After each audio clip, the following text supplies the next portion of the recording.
দেখতাম একই ধাঁচের মেহেদি সবাই পরতো, একই ডিজাইন, একই ফুল সবার হাতে দেখা যেত।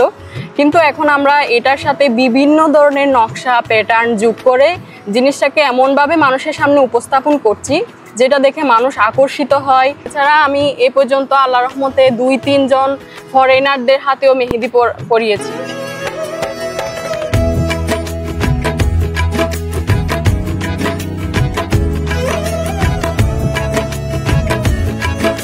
একটা সময় ঈদ অথবা বিশেষ অনুষ্ঠানকে কেন্দ্র করে নারীরা হাতে মেহেদি লাগাত। বাসা বাড়িতে মেহেদি কিনে অথবা গাছ থেকে মেহেদি সংগ্রহ করে সেগুলো পিষে মেহেদি তৈরি করে হাত রাঙিয়ে তুলত।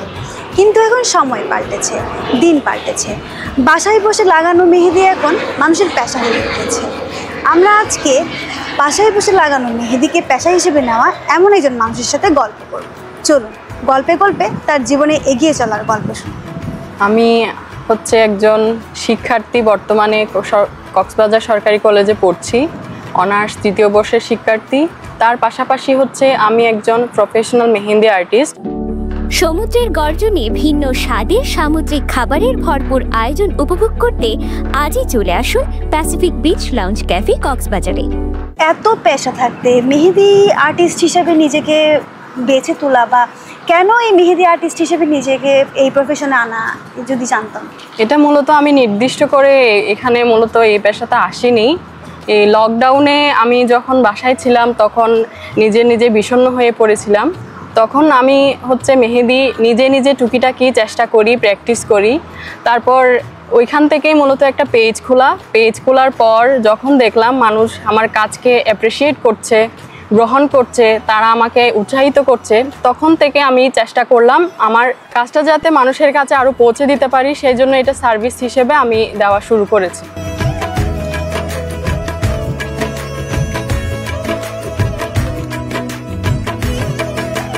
মানে এই মেহেদি আর্টিস্ট হিসেবে নিজেকে কখনো কীভাবে প্রশিক্ষণ নিয়েছিলেন বা কারো থেকে শিখেছিলেন এমন কিছু কি?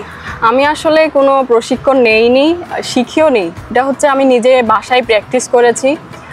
বাংলাদেশের এখন অনেক বড় আর্টিস্ট আছেন, ওনাদের কাজ আমাদের সামনে আসে, ওগুলো দেখে আমি মূলত বাসায় নিজে প্র্যাকটিস করেছি। এই মেহেদি আর্টিস্ট হিসেবে পেশা হিসেবে যেহেতু নিজেকে নিয়েছেন, কেমন আয় হয় এই থেকে? আয় তো এভাবে নির্দিষ্ট করে বলা যায় না, তবুও বলছি আমি এই পেশা থেকে যে উপার্জনটা করি সেটা দিয়ে আমার সম্পূর্ণ নিজের খরচ চালানোর পর, পড়াশোনার খরচ চালানোর পর, শখ মেটানোর পরও আল্লাহর রহমতে কিছুটা সেভিংস ভবিষ্যতের জন্য করে রাখতে পারছি। একটা সময় ছিল যখন মেয়েরা বাসা বাড়িতে বসে মেহেদি লাগাতো, নিজেরা মেহেদি লাগাতো, তবে এখন সেই দৃশ্যটা আমরা দেখতে পাই না। এখন ঈদ বলুন, বিভিন্ন ফেস্টিভ্যাল বলুন, বিয়ে বলুন, সব ক্ষেত্রে মেয়েরা আর্টিস্টের কাছে পৌঁছে যাচ্ছে।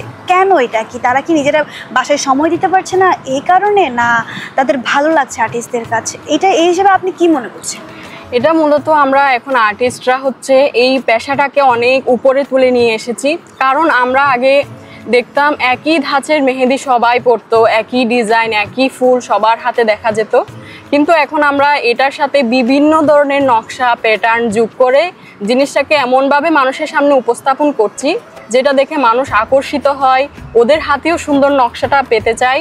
এই জন্য হচ্ছে মূলত এখন সবাই আর্টিস্টের হাতে মেহেদি দিতে চায়। আমি আপনার একটা পেজ দেখেছি, বিজনেস পেজ, যেখানে আপনি মেহেদি বুকিং নেন, পাশাপাশি আপনি নিজে মেহেদি তৈরি করেন। যে মেহেদিটা আমরা একসময় গাছ থেকে পেরে হাতে লাগাতাম, দোকান থেকে কিনে এনে দিতাম, সেটা এখন আপনি নিজে তৈরি করছেন। এইটা কিভাবে শিখেছেন বা এটার প্রসেসটা কি? এটার প্রসেস হচ্ছে মূলত আমরা এটার তৈরির জন্য যেই মূল ইনগ্রেডিয়েন্টসগুলো লাগে, পাউডার, অয়েল, এগুলা সরাসরি ইন্ডিয়া থেকে ইম্পোর্ট করতে হয়। ওগুলো আমাদের হাতে পৌঁছানোর পর একটা নির্দিষ্ট প্রসেস আছে যেটার মাধ্যমে আমরা মেহেদিগুলো প্রস্তুত করি, প্যাকেজিং করি, তারপর এই সেলের জন্য ডেলিভারি ম্যানের মাধ্যমে সবার হাতে পৌঁছে দেই। এই যে নিজের মেহেদি তৈরি করব, এটা আপনার মাথায় কখন থেকে আসলো? আপনি কি দোকানের মেহেদি দিয়ে স্বাচ্ছন্দ্য বোধ করছিলেন না এই কারণে, না অন্য কোনো কারণ ছিল এর পেছনে?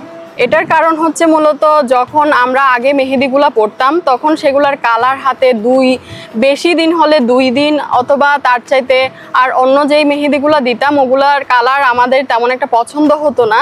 তাই আমরা চেষ্টা করলাম একদম নিজেদের মতো মনের মতো স্মুথ একটা পেস্ট সহ, যেটার কালারও সুন্দর হবে সেটা যাতে তৈরি করতে পারি। এটার জন্যই আমরা নিজেদের মেহেদি অর্গানিক পদ্ধতিতে তৈরি করছি। আচ্ছা, আপনি যেহেতু মেহেদি আর্টিস্ট, আপনার তো অনেক ভালো ভালো ক্লায়েন্টের সাথে দেখা, অনেক ভালো ভালো কাজ। তো এই ক্ষেত্রে এমন কোনো কি স্মৃতি আছে যেটা আজকে আমাদের সাথে শেয়ার করতে চান আপনি? স্মৃতি বলতে আমি সাধারণত এভাবে যারা অনলাইনের মাধ্যমে বুকিং নেয় তাদের ক্ষেত্রে আমরা হোম সার্ভিস যদি থাকে তাহলে সেটা দিয়ে থাকি। সেক্ষেত্রে আমার একবার হয়েছিল গত আগের ঈদে, যে মেহেদি পড়াতে গিয়েছি, দেখছি ওখানে কক্সবাজারের অতিরিক্ত জেলা প্রশাসক, ডিসিওসিদের ওয়াইফ সহ সকল বড় বড় পদের ওয়াইফেরা আছেন। তাদের সাথে কাজ করে নিজে অনেক গর্বিত বোধ করেছি, কারণ অনেক বড় মানুষদের সাথে কাজ করেছি। এছাড়া আমি এ পর্যন্ত আল্লাহর রহমতে 2-3 জন ফরেনারদের হাতেও মেহেদি পরিয়েছি। বর্তমানে একজন মেহেদি আর্টিস্ট হিসেবে আপনি কেমন ফিল হচ্ছে আপনার, যদি বলতেন আপনি কেমন? ইনশাল্লাহ আমার তো নিজেকে নিয়ে অনেক গর্ববোধ হচ্ছে, কারণ আমি এখন বর্তমানে একজন শিক্ষার্থী। 2020 সাল থেকে শুরু করে এই পর্যন্ত আল্লাহর রহমতে আমি এর মাধ্যমে নিজেকে অনেকটা স্বাবলম্বী করেছি। আমি নিজেও জানতাম না এর মাধ্যমে আল্লাহ আমাকে রিজকের ব্যবস্থা করে দেবে, কিন্তু এই কাজটা আমি সহজভাবে শখের বশে করছিলাম। কিন্তু এর মধ্যে যখন মানুষ আমাকে সাপোর্ট করেছে, মানুষ আমাকে গ্রহণ করেছে, তখন থেকে এর মাধ্যমে আমার আয়ের পথটা খুলেছে আল্লাহর রহমতে। এখন যদি আমি চাই, এটার মাধ্যমেই আমার সম্পূর্ণ জীবন কাটিয়ে দিতে পারি এই আয় থেকে, কারণ আমার হাতের বিদ্যা কখনোই চুরি হবে না। এটা সময়ের সাথে সাথে আরও সুন্দর হবে, নিখুঁত হবে। এই কাজ দিয়েই আমি আমার জীবনের অনেকটা অংশ পার করে দিতে পারবো। স্বপ্ন বলতে ইনশাল্লাহ যদি চাই, আল্লাহ যদি চাই, সামনে একটি স্টুডিও খুলবো। ওইখানে হচ্ছে মূলত কক্সবাজারের সকল আপুরা যাবে, মেহেন্দি পরবে। মূলত ওই জিনিসটা সবার জন্য ইজি করে দেব। এখন হচ্ছে অনেক সময় আপুদের ফেস্টিভ্যালে যেতে হয়, নির্দিষ্ট কোনো জায়গা থাকে না, হোম সার্ভিসের জন্য আলাদা ডাকতে হয়। যদি একটা নির্দিষ্ট স্টুডিও করে দেওয়া যায় তাহলে আপুরা সেখানে গিয়ে যখন ইচ্ছা, যেভাবে ইচ্ছা মেহেদি পরতে পারবে।